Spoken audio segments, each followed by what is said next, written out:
नमस्कार साथियों।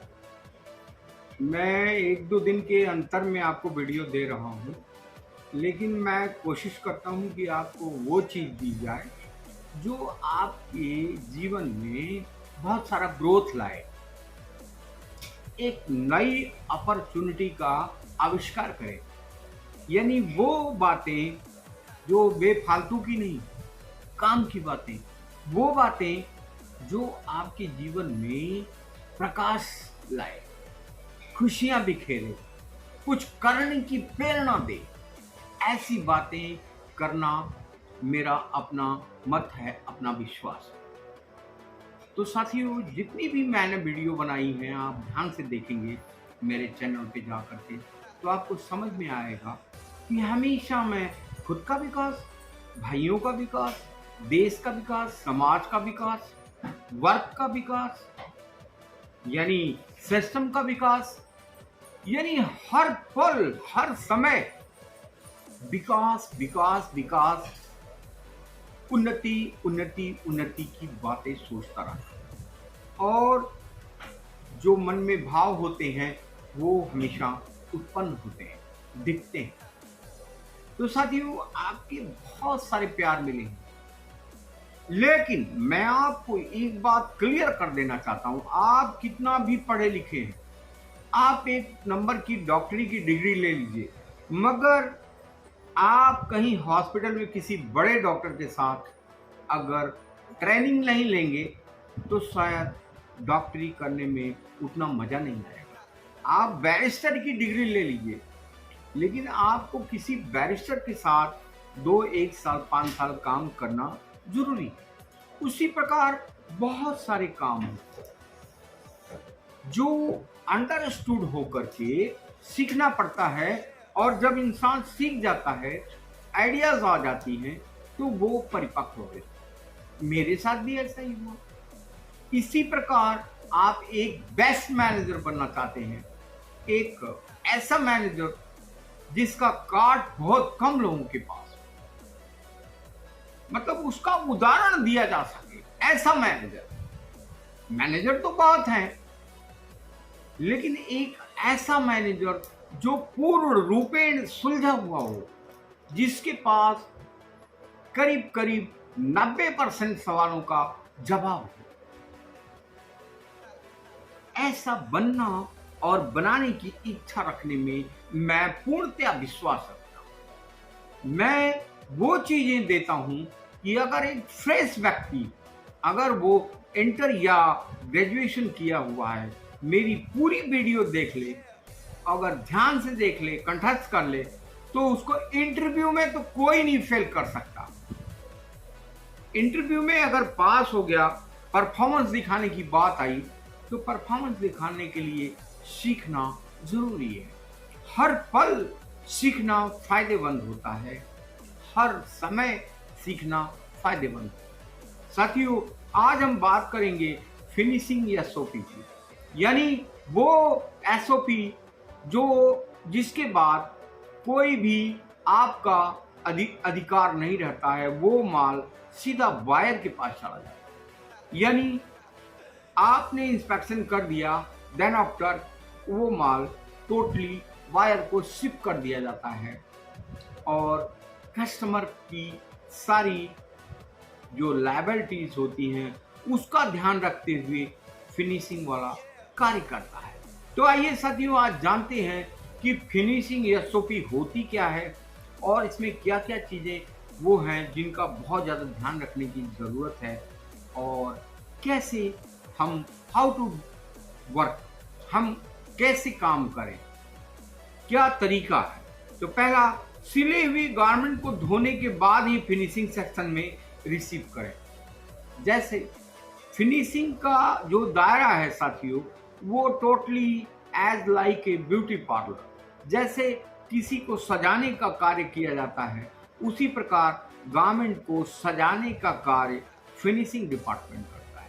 यानी कि सिले हुए गारमेंट, जो सिलाई कर दिए हुए गारमेंट है, उसको वॉशिंग करने के बाद फिनिशिंग सेक्शन में रिसीव किया जाता है। 100% थ्रेड कटिंग कराया जाती है, यानी छोटे बड़े धागे 100% कटाना जरूरी है।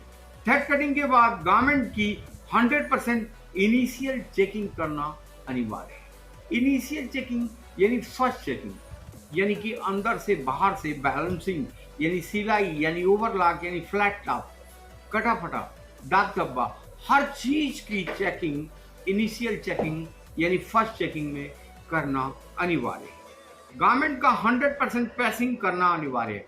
Full pressing and final pressing. Full pressing जो है फर्स्टली करने के बाद बहुत सारी चीजें उभर कर सामने आ जाती हैं साथियों। प्रेसिंग के बाद वो ऐसी कमियां जो उभर करके ऑलरेडी सामने आ जाती है। गारमेंट का 100% मेजरमेंट करना अनिवार्य है। मेजरमेंट बहुत के पॉइंट है साथियों। मेजरमेंट यानी कि आपने फिटिंग का कंट्रोल कर लिया। मेजरमेंट 100% कराने का मतलब किसी भी कस्टमर को गलत साइज का गारमेंट नहीं मिलेगा। पास गारमेंट को फाइनल चेकिंग के लिए आगे बढ़ाएं।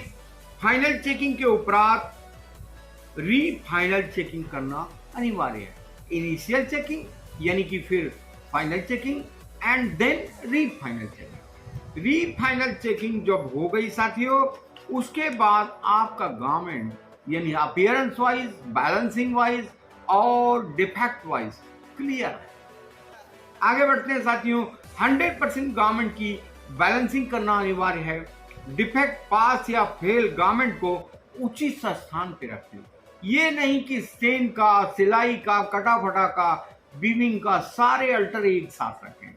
अलग अलग सेग्रीगेशन करके गारमेंट को रखना अनिवार्य है। एक्यूएल के अनुसार क्वालिटी ऑडिट करना अनिवार्य है। हर एक फिनिशिंग सेक्शन में एक क्वालिटी ऑडिटर होता है जो पास गारमेंट को हमेशा इक्वल के अकॉर्डिंग पूल करता है पीस को और उस पे अपनी ऑडिट करता है और अपनी ऑडिट के विचार प्रदर्शित करता है। आगे बढ़ते हैं साथियों। Hand feel, pressing, packing, folding approval department में हैंग करना अनिवार्य है। यानी standard of the hand feel, pressing, packing, folding का अप्रूवल ऑलरेडी हैंग होना चाहिए। ये एक सिस्टमेटिक कंपनी का अपना रूल होता है।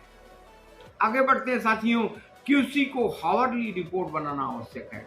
यानी पर घंटे क्या आउटपुट हुई, क्या आपने चेक किया, किस टाइप का माल मिला, किस कैटेगरी का माल मिला, उसकी ऑडिट करके सही समीक्षा मैनेजमेंट को देना अनिवार्य है। आगे बढ़ते हैं साथियों। रिक्वायरमेंट के अनुसार बटन पुल टेस्ट करें तथा प्रॉपर रिपोर्ट बनाएं।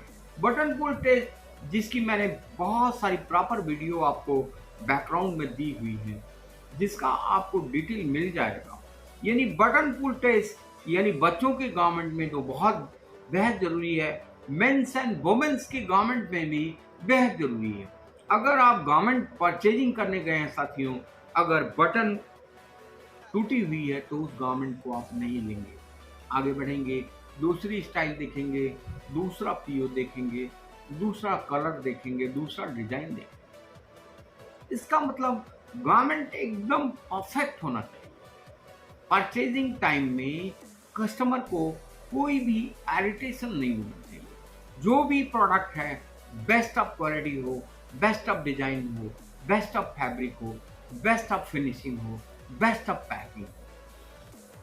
आशा करता हूं साथियों आज आपने फिनिशिंग एसओपी के बारे में बहुत कुछ जाना होगा और इससे आप बहुत कुछ सीखेंगे। आगे मैं टोटली जितने भी डिपार्टमेंट हैं गारमेंट इंडस्ट्री के सब मैं अटैच करूंगा।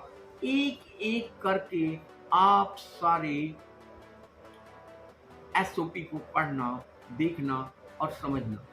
आपको बहुत अधिक नॉलेज। गुड नाइट साथियों।